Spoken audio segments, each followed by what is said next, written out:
Hey, this is going to be a little bit different than what is usually posted, but doesn't matter. I am here to help and entertain, if possible.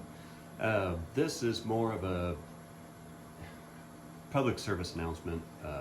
Hopefully this will help other people in their homes. So when I built this house 20 years ago, it was all the rave for the previous 10-15 years was to make your house airtight. You need to spray foam everything and seal out all the air and make it tight.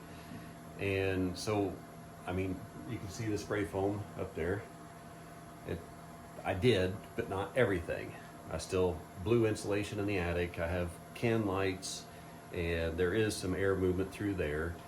But as time went on, my family continued to be sick every winter, and it seemed like it was, as soon as the weather turned, we'd start getting sick, and it would stay that way. Everybody would just pass it on. Somebody would get healed, another person would get sick, somebody would get healed, they'd get sick again, and it was nonstop to the doctor. And my son had bad asthma, and that was a nightmare.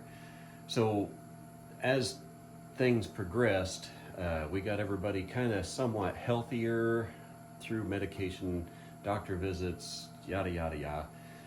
Then came across the radon term and radon in your house. And I'm thinking, I can't have radon in my house because it's an open, it's a walkout basement.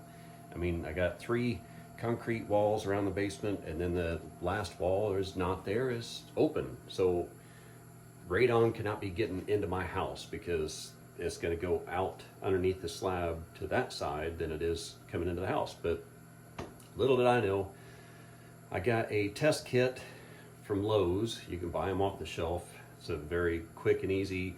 You just set these little packets out here and there in your basement or in the lowest levels of your home. It'll give you instructions, and you just leave them there undisturbed for a certain amount of time. You send it to the lab, and the lab will send you the results back. Well, guess what? I had very high levels of radon in my house. I'm like, crap, this is bad. So I get on websites trying to figure out how to do it, and turns out basically you could do it yourself. And I found this fan here at Menards 10 years ago. When let's see, no, 16, so 8 years ago. 8 years ago is when I installed this, and I put it into my sump pit. I'll show you that in a minute. It has a perimeter drain on the inside of the house foundation and on the outside of the house foundation, which I don't care about the outside. All I care about is the inside. So underneath the slab is some perforated 4-inch tile, and any water pressure underneath the slab is going to go up into that tile and drain over to this sump pit, and then the water is pumped out, dumped outside. And I thought, well, what better way to draw the air out of the underneath the slab than to use that sump pit and that perimeter tile. So that's what I did. I hooked it up to there, piped it outside, air is pumping out, drawing the air from underneath the slab, and then pushing it outside and blowing it out the outside air. Okay, so I got this quick diagram. Follow me if you can. So here we got the footer underneath the wall. This is our foundation wall, so that's the concrete going up, and then of course your house is going to be above here. This is going to be your basement space. You got your concrete slab right here, soil, gravel, concrete slab. So radon is here, breaking down, and it is coming up through here And if there's cracks in the concrete, then it's going to come right up into the house. If there's the perimeter drain, which is here, I got it labeled, see, perimeter drain, then that is going to draw the air gaps that's in the gravel, pull it into the perimeter drain, and take it over here to the sump.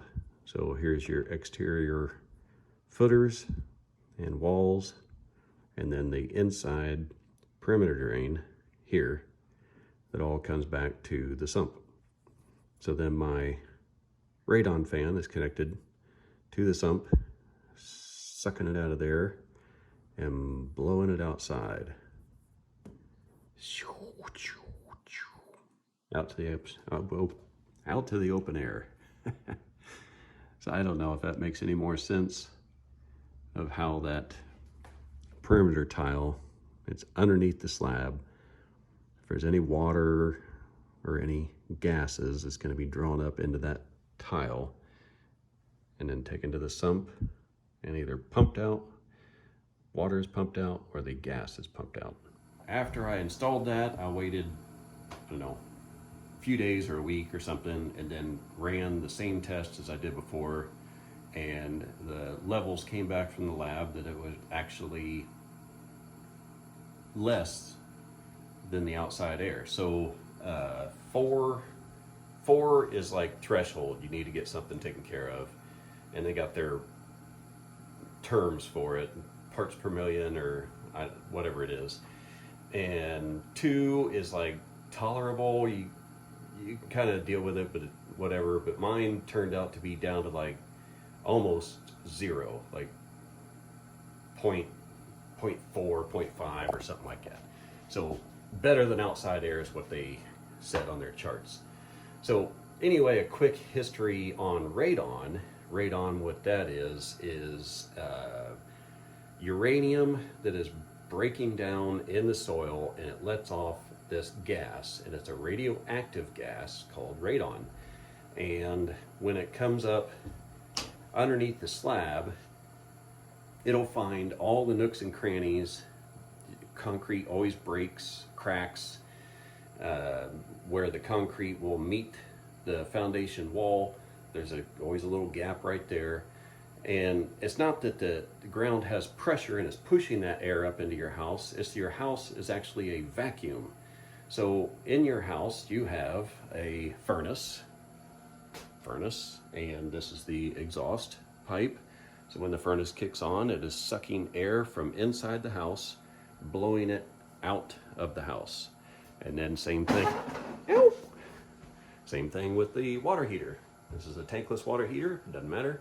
It is doing the same thing. When it fires up, this is drawing air from inside of the house and blowing it outside of the house. And your clothes dryer, when you fire up your clothes dryer, it is drawing air from inside the house and blowing it outside. So there's so many things. Your bathroom exhaust fan, same thing. It is sucking air from inside the house and blowing it outside. So that creates a vacuum inside your house. So any radon that's under the slab is going to be drawn in to your house. So that's where the radon mitigation system comes in. When I was looking to install it, I was like, thousands of dollars, can I do it? Well, of course I can do it. I built the house, so I can go ahead and do it myself. And most likely through YouTube videos, you could probably do it yourself. If not, it's really not that expensive to hire a contractor to do it, unless they really gouge you and charge you $2,000 or $3,000. But who knows what your situation is? You could have a little more difficult situation to get the radon removed. There's many different ways. There's many videos out there that you can look at. But you break it down, and all the doctor visits that we paid for in one winter was way more than the cost of this system, even if I was to pay some rip-off contractor to come and charge me 3 times the price to get it done and do a terrible job. So the benefits definitely outweigh the cost, especially health. So like I said, ever since we've had this installed, the health levels in our household has gone way, way up. So Radon way, nothing special. I think they're all pretty standard. Model RP 145, June 2015. So yeah, I was about right. January 16. Doesn't take very many watts to run it. 1 amp max is all it's going to draw. Pretty low. Maybe a little more than what your bathroom exhaust fan's going to run. It's just a 110 cord you plug in, and like I say, I just use these rubber boots to help reduce the vibration into the pipe, because of course the pipe is going to be touching where the house is and it's going to vibrate. Then this is your vacuum tube to show you that it is drawing a vacuum. So this is going inside the pipe. This is open to air, so it's showing that it's drawing a little bit of vacuum, just to so you know that it's sucking air. Also wanted to show you, this is a whole house humidifier. I tried that before I did the Radon fan, thinking the house was too dry, and if you have a really dry house, then it's going to be bad on your health. So I tried that. That did help a little, but nothing like the Radon fan did. That was no question a major fix. So hopefully this helps, and you guys can do your investigation, do your homework, look up Radon, Google Radon, look in your area. Like I say, it doesn't matter if you have a walkout basement, a slab home.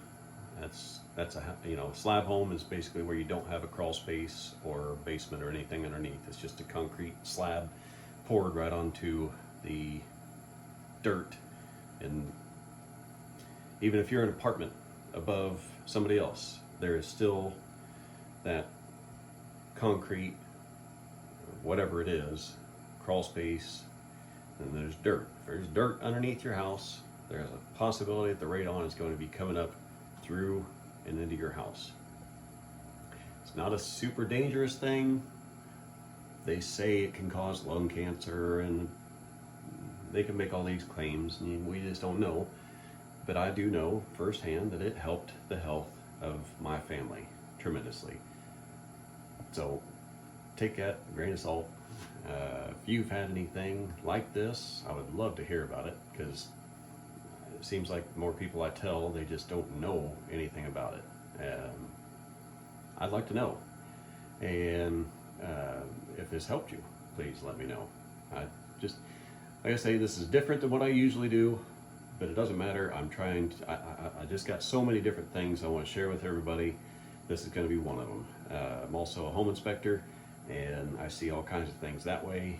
Like I say, I built this house, was a millwright. I was son of a HVAC plumber, tradesman, and I just learned all kinds of things, mechanics, and so I'm going to be sharing all bits and pieces that I can, and hopefully can help somebody along the way, make their life easier, just watching me put in the work. Thanks for watching, guys, and hope to see you soon.